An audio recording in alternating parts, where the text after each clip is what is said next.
বললো যে প্রত্যেক জাতির জন্য আমি নবী রাসূল পাঠাইছি। কিভাবে পাঠাইছে? সেই জাতির নিজস্ব সংস্কৃতি কালচারের উপরে ভিত্তি করে। এক একটার কালচার এক এক রকম, ঠিক না? পাকিস্তানি কালচার হলো আমরা মিলবো না, আমগুলো পাকিস্তান ইন্ডিয়ান মিলবো না, এক একটা এক এক রকম। আমরা দোতারা যায় গান শুনি, ও অন্যের অন্যরকম, এক একটার এক এক রকম। এটা অবাক হবার কিছু নাই, কারণ শব্দ জানুন কেমনি, কথা শিখে দেব না, কথা কেমনি আমি সত্য জানব। দেখি তো মোহাম্মদ 15 বছর 1 মাস 19 দিন হেরা গুহায় ধ্যান করলেন। উনার তো ধ্যান করার প্রয়োজন নাই। গবেষণা করে দেখি তো উনি বলতেছেন আদম যখন আগুন ও পানিতে ভাসমান তখনও আমি নবী। আদম যখন মাটি ও পানিতে ভাসমান তখনও আমি নবী। তাই আপনি ফার্স্ট নবী, তা আপনি কি লেগে মোরাকাবায় যান? আপনার আগেই নবী, মোরাকাবা কি লেগে করলেন? এটা তার অনুসারীদেরকে, তার উম্মতদেরকে শিক্ষা দেওয়ার জন্য।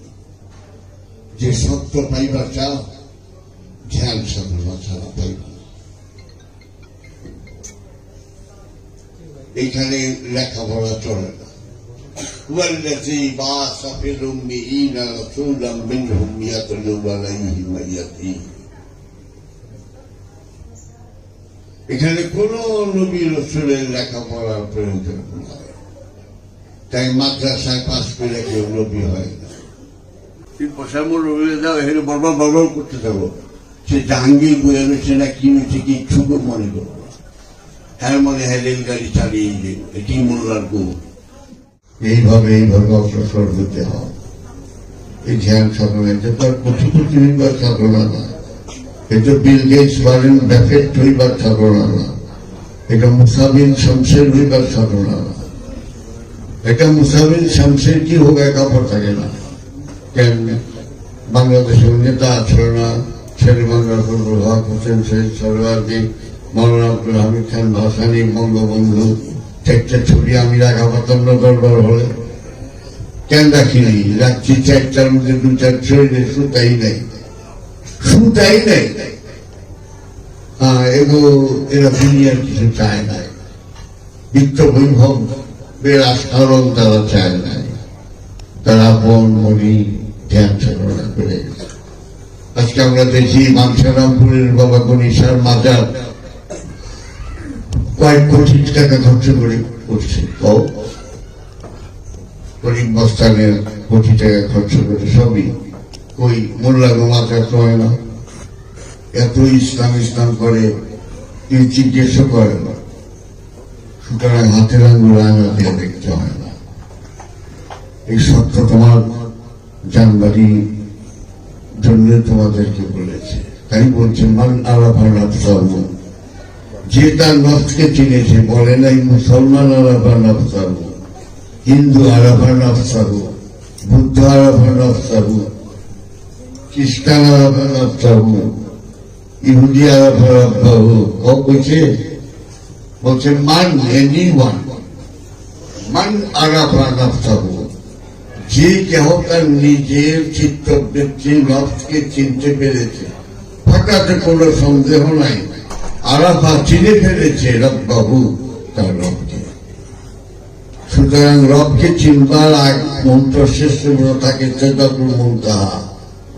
সিদরাতুল মুনতাহার মধ্যে আমিও আছি, আমার পীরও আছে। লামুকামে আমার পীর নাই, লামুকামে আমি। কারণ লামুকামে 2 থাকে না, 2 থাকলে আমিও থাকি, আমার পীরও থাকে। খুব মন দিয়ে শুনল। লামুকামে আমি নিজে একা, একা থাকলে কোথাও নেই, একা থেকে ব্যাখ্যা বিশ্লেষণ কিচ্ছু নাই। তাই বড় বড় উনি গাউস কুতুব আব্দুল আরিফদের কথা বোঝা যায় না, 2-4টা বোঝা যায় আর বোঝা যায় না। কোরআনের বিসমিল্লাহ বোঝা যায় না। আলিফ লাম মিম, হাযাল কোরআন কয়নি, যালিকাল কোরআন। যালিকা ওইটাই, কোনটা আলিফ লাম মিম কে? আলিফ লাম মিম কিচ্ছু বুঝি না।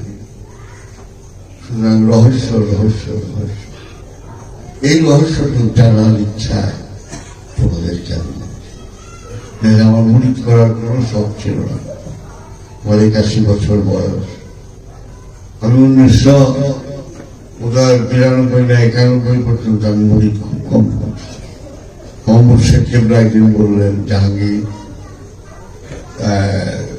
তুমি কি মুরিদ করার জন্য কোথাও যাও? মজবা করো? না বাবা। আচ্ছা, তোমার ভাই মুরিদ হিসেবে আসেন করো? না। কেন আসলে করো না কেন? হবে করুন কহ নাহলে যে বাবা বিশ্বকাল আর কি করি, নাহলে আমি যদি মুরিদ করতাম বোধ 8 কাছাকাছি থাকতাম বা তার চেয়ে বেশি হয়ে যেত। কারণ আমার কথা কইটার মধ্যে গিয়ে লাগে, ওদের কথা লাগে না। কারণ অন্তর যে জিনিস গ্রহণ করে তার কথা কইটার মধ্যে লাগবে। আমি সব ফালিয়ে নাম ছিল। 35 বছর বয়সে ক্যাশ কোটি টাকার উপরে মালিক ছিল। 35 বছর বয়সে আমি তো জীবনে কিছু করিনি। এই যে বিল্ডিং 8 তলা বানাইতেছে, ভক্তরা করতেছে, তুমি না দাও বাইয়া না, অনেক আছে, অনেক 10 লাখ 10-এর উপরে 5-10।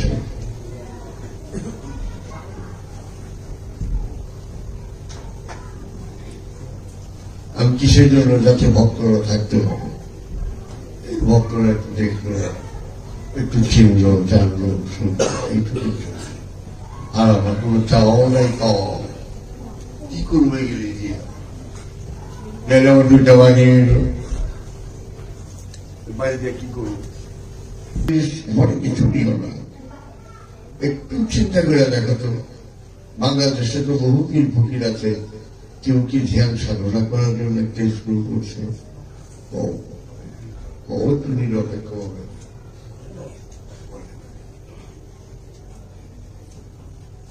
প্রয়োজন অনুভব করলো এই উদ্দেশ্যবিহীন ফকিরি করে লাভ আছে।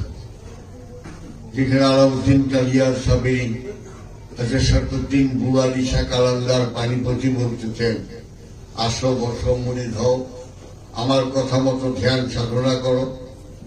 যে ধ্যান সাধনা করার পরে বলো যে কিছু পাইনি তা আমারে ভালো দিও। এইরকম কথা তো সাংঘাতিক কথা। এগুলি পাশ কেটে যায়, কেউ করে না, এসব কথা বলে। It will say something for future. সুফিজমের সেই মুনি ঋষি ওলি গাউস কুতুব আব্দাল আরিফ সব আমার এগুলি পইরা তারপরে এই যাই যাই। আমি শৌখিন মানুষ ছিলাম রে বাবা, দুঃখ কারে কয় জানতাম না। এমনি কই আয় আর এই পীর পাবি না। আল্লাহ পাক তকদিরে মুবরাম কখনো বদলায় না। একবার উনি তকদিরে মুবরাম বদলিয়ে দিলেন, হে আগুন তুমি ইব্রাহিমের উপর শান্তির রূপ ধারণ করো, তোমার তকদির চালিয়ে ফেলাইবার, কিন্তু তুমি শান্তি চাও। আমি বললাম করলাই আর কোনি বাঁচাও। এটা ভালো ভালো বলি গো জিফা, এটা হজরত আলাউদ্দিন কালিয়ার সাবেরি, শরফুদ্দিন বুয়ালি শাহ কালান্দার পানিপতি, 12 গাছের পানি খাইয়া বসতে হচ্ছে আমি।